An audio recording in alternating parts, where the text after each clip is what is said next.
या देवी सर्वभूतेषु लक्ष्मीरूपेण संस्थिता नमस्तस्यै नमस्तस्यै नमस्तस्यै नमो नमः। जय माँ वैभव लक्ष्मी। स्वागत है आप सभी का आपके अपने YouTube चैनल उपासना की उपासना में। आज की वीडियो में आप सुनेंगे वैभव लक्ष्मी व्रत कथा। आपसे रिक्वेस्ट है कि वीडियो में आप अंत तक बने रहें। माँ वैभव लक्ष्मी की कृपा प्राप्ति के लिए इस कथा को पूरा सुनें। वीडियो पसंद आता है तो इसे लाइक जरूर कीजिएगा। चैनल पर पहली बार आए हैं तो इसे सब्सक्राइब करना बिल्कुल मत भूलिएगा। बेल बटन प्रेस कीजिए ताकि नए वीडियोस आप तक रोज पहुंच सकें। आइए अब सुनिए वैभव लक्ष्मी व्रत की कथा। बहुत समय पहले एक महानगर था। उस नगर का नाम कुशीनगर था। कुशीनगर में लाखों की संख्या में लोगों की जनसंख्या निवास करती थी। जिस तरह दूसरे नगरों की जीवनचर्या होती है वैसा ही कुशीनगर में भी था। यानी अच्छाई बहुत कम थी, बुराई बहुत ज्यादा थी। पाप अधिक थे, पुण्य बहुत कम थे। कुशीनगर में हरिवंश नाम का एक सद्गृहस्थ अपनी पत्नी दामिनी के साथ सुखी संपन्न जीवन गुजार रहा था। हरिवंश और उसकी पत्नी दामिनी भलाई करने वाले और जितना मिले उतने में ही संतुष्ट रहने वाले थे। धार्मिक कार्यों में उन दोनों की बहुत रुचि थी। श्रद्धा व विश्वास रखते थे। दुनियादारी से उनका कोई विशेष मतलब नहीं था। अपने आप में अपनी गृहस्थी का ही मतलब रखने वाले थे। पूर्वजों की वाणी के अनुसार संकट और मेहमान के आने का कोई भी निर्धारित समय नहीं होता है। कुछ समय के बाद दामिनी के साथ ऐसा हुआ कि जब उसका पति हरिवंश बुरे लोगों के साथ रहने लगा और बुरी संगति में फंसता जा रहा था। उसके पति का मन अपनी गृहस्थ जीवन से भटक रहा था।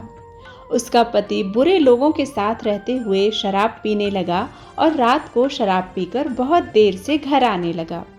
उसको गाली गलौज करने लगा और उसके साथ मारपीट भी करने लगा। इस तरह उसके पति का हमेशा नियम बन गया। वह वैश्यागमन करने लगा, जुए सट्टे और रेस आदि बुरे कर्म भी करने लगा, जिससे वह बुरी तरह अपने जीवन को भ्रष्ट करने लगा। हरिवंश के अधिक धन कमाने की इच्छा से उसकी बुद्धि भ्रष्ट हो गई और वह अनुचित कार्यों को करके अपने शौक को पूरा करने के लिए गलत लोगों के साथ रहने लगा। उसको अच्छे बुरे का कोई ज्ञान नहीं रहा। अपनी बुरी संगति के फलस्वरूप उसने अपने घर की सभी वस्तुओं को बेच दिया। अब उसके घर में बेचने के लिए कुछ भी नहीं बचा था, जिसके कारण जो लोग पहले उसको सम्मान दिया करते थे वही लोग उससे दूर होने लगे। उसकी कोई भी सहायता करने के लिए तैयार नहीं था। उसके हालात भूख के मारे भिखारी की तरह हो गए थे।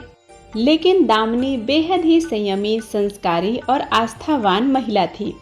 भगवान पर उसकी पूर्ण श्रद्धा और भक्ति थी। वह जानती थी कि यह सब अपने किए गए पूर्व जन्म के कर्मों का फल है। दुख के बाद सुख अवश्य आता है। इसी आस्था से वह नित्य भगवान की भक्ति करती रहती थी और अरदास करती थी कि उसके दुखों को जल्दी दूर करके सुख प्राप्त हो। समय अपनी गति से चलता रहा।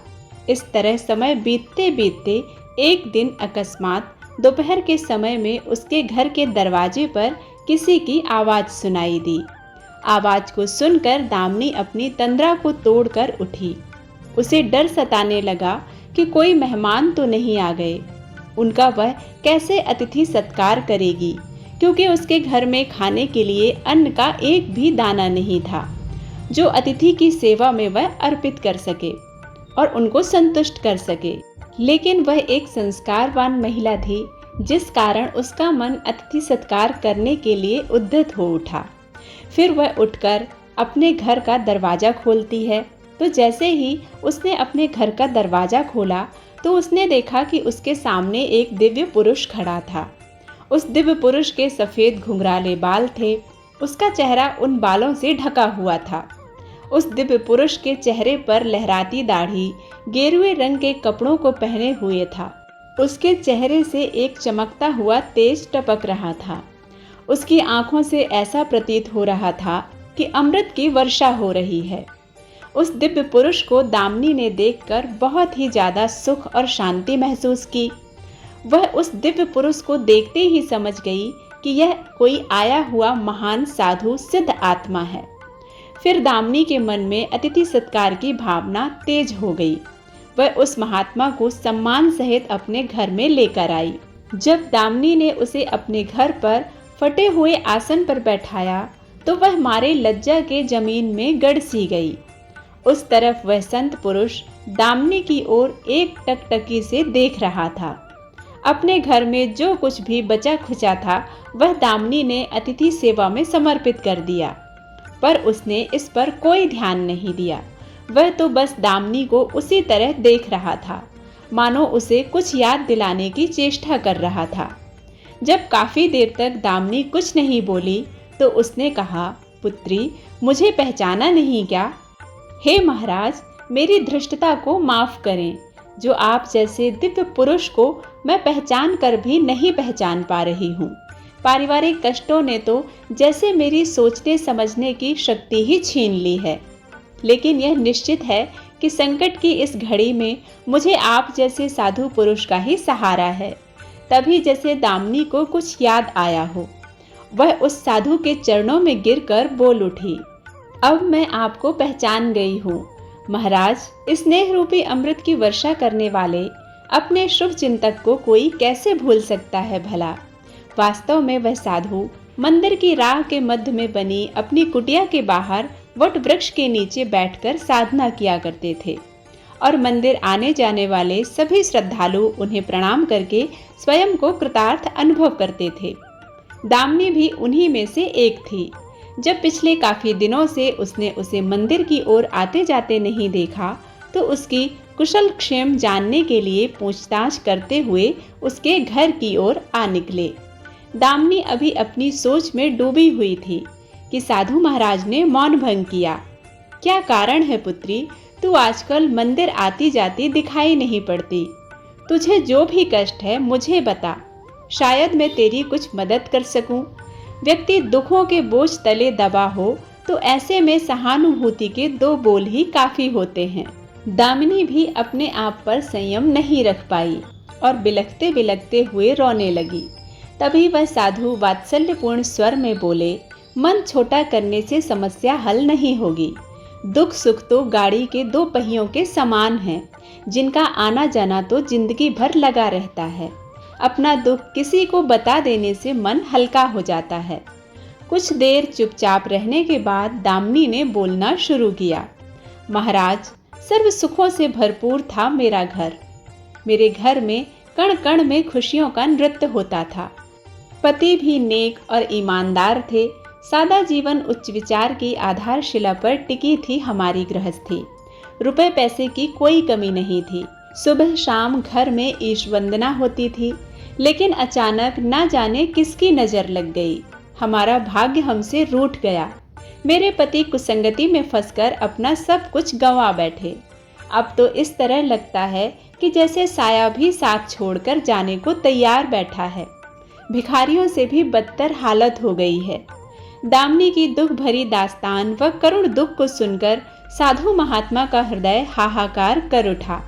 वह द्रवित स्वर में बोले कि हे पुत्री, कर्म का लिखा हुआ तो सबको अपने जीवन काल में भोगना ही पड़ता है।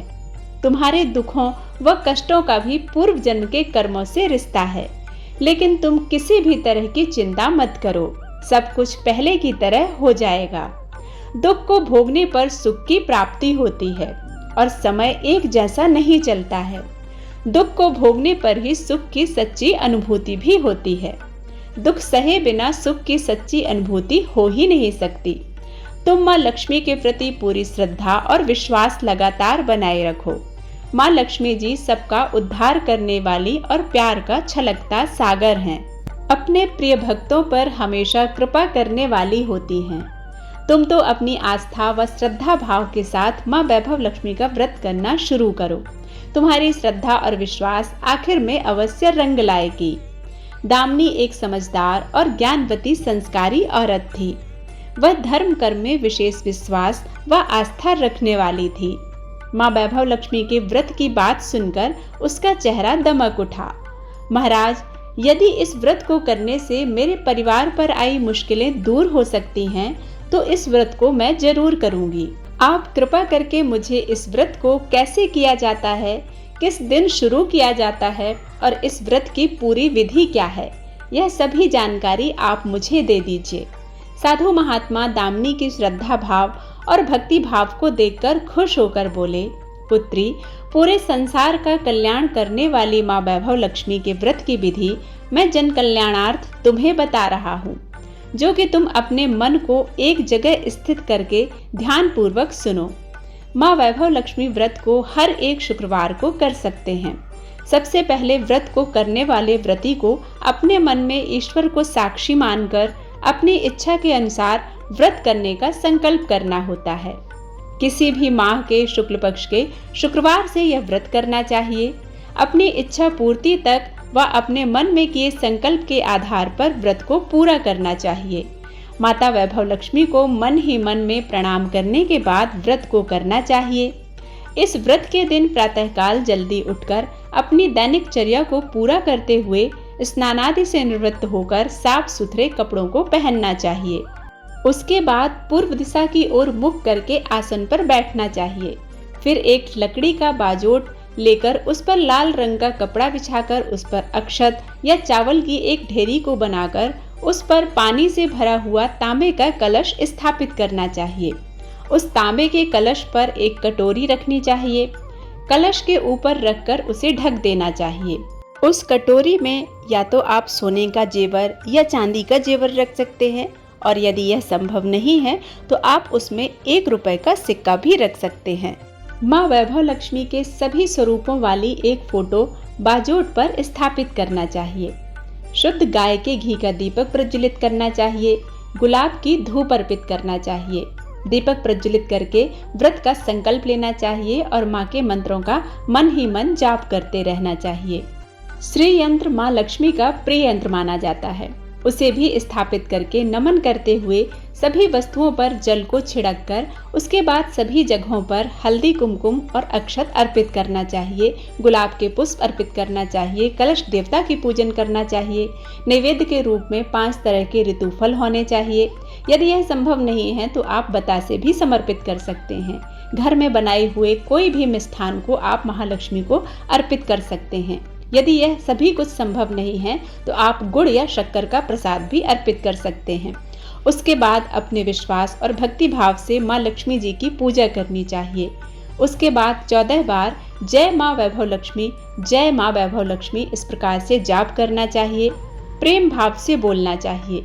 मन में अपनी मुराद को माता के सामने रखना चाहिए और सच्चे मन से माँ से प्रार्थना करनी चाहिए। उसके बाद प्रसाद को सभी को वितरित करने के बाद खुद ग्रहण करना चाहिए। दिन में केवल 1 बार ही सात्विक भोजन करके अपने व्रत को पूर्ण करना चाहिए।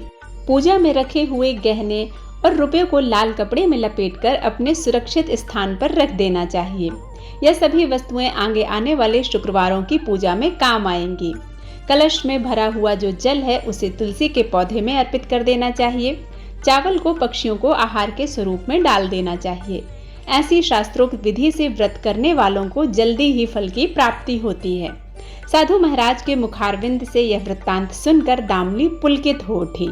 उनके चरण स्पर्श कर उत्साहित स्वर में बोली, अब लगे हाथ उद्यापन की विधि भी बता दे महाराज। इसके बिना तो व्रत अधूरा ही रह जाएगा। अवश्य पुत्री कहकर साधु महाराज उद्यापन की विधि बताने लगे।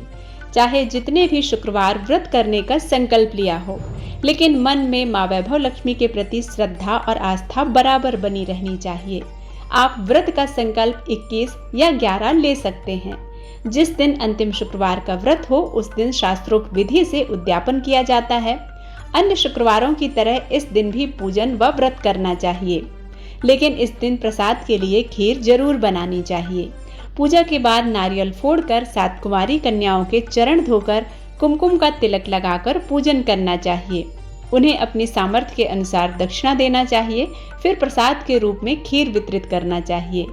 माँ वैभव लक्ष्मी के सभी स्वरूपों को मन ही मन में नमन करते हुए, हे माँ, यदि मैंने शुद्ध निर्मल हृदय से आपकी स्तुति करते हुए वैभव लक्ष्मी व्रत विधि विधान पूर्वक पूर्ण किए हों तो मेरी मनोकामना आप जरूर पूरी कीजिएगा।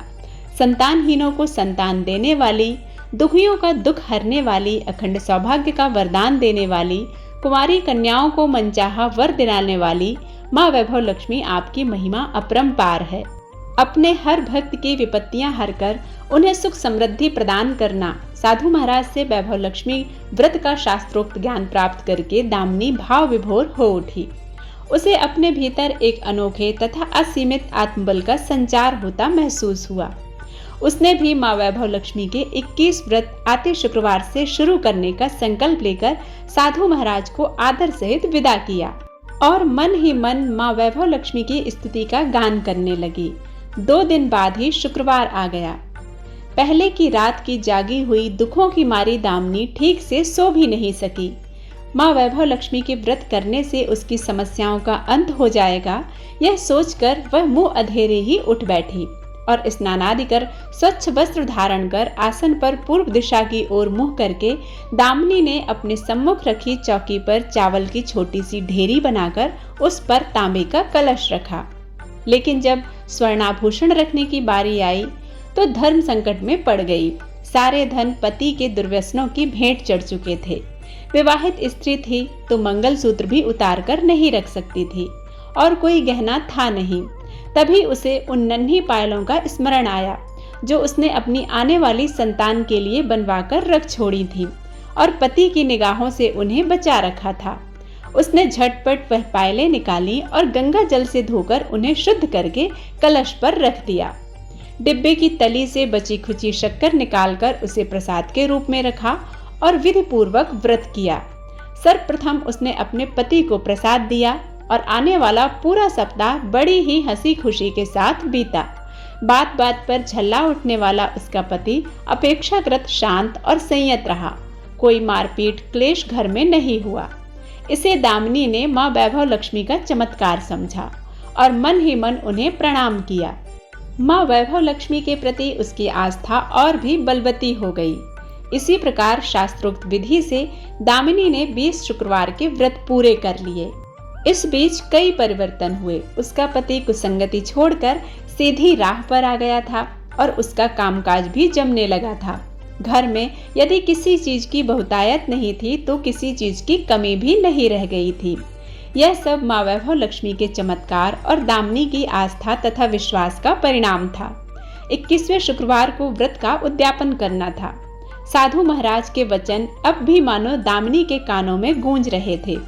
उनकी बताई विधि के अनुसार ही दामिनी ने शास्त्रोक्त विधि से उद्यापन किया। 7 कुंवारी कन्याओं को भोजन कराकर दक्षिणा दी। आसपास की सौभाग्यवती स्त्रियों में प्रसाद वितरित किया। माँ वैभव लक्ष्मी के हर स्वरूप को प्रणाम किया और कहा, आपकी महिमा निराली है माँ। आपने मेरे सारे दुख हर लिए, मेरी सभी मनोकामनाओं को पूर्ण कर दिया। मेरा उजड़ा घर फिर से बस गया। यह मेरा नया जीवन आपकी ही देन है माँ। मैं आजीवन आपकी पूजा अर्चना करूंगी और दूसरों को भी आपकी महिमा से अवगत कराकर वैभव लक्ष्मी के व्रत रखने के लिए प्रेरित करूंगी। वैभव लक्ष्मी के व्रत को करने से मनुष्य के जीवन में आने वाली सभी तरह की कठिनाइयों से मुक्ति मिलती है। व्रत को करने से मन की समस्त मनोकामनाएं पूर्ण होती हैं। व्रत करने वालों को धन संपत्ति और समृद्धि की प्राप्ति होती है। पारिवारिक कलह कलेश दूर होते हैं। जीवन में आ रही बाधाओं से छुटकारा मिलता है। वैभव लक्ष्मी व्रत रखने से दाम्पत्य जीवन में सुख शांति बनी रहती है। शुक्र ग्रह प्रबल होता है तो दाम्पत्य जीवन सुखी रहता है और घर में धन की कभी कोई कमी नहीं होती है। बोलो वैभव लक्ष्मी माता की जय। उम्मीद है यह कथा आप सभी को पसंद आई होगी। यदि पसंद आती है तो वीडियो को लाइक करके चैनल को सब्सक्राइब करना बिल्कुल मत भूलिएगा। मिलते हैं एक नई कथा के साथ। तब तक के लिए जय माँ वैभव लक्ष्मी।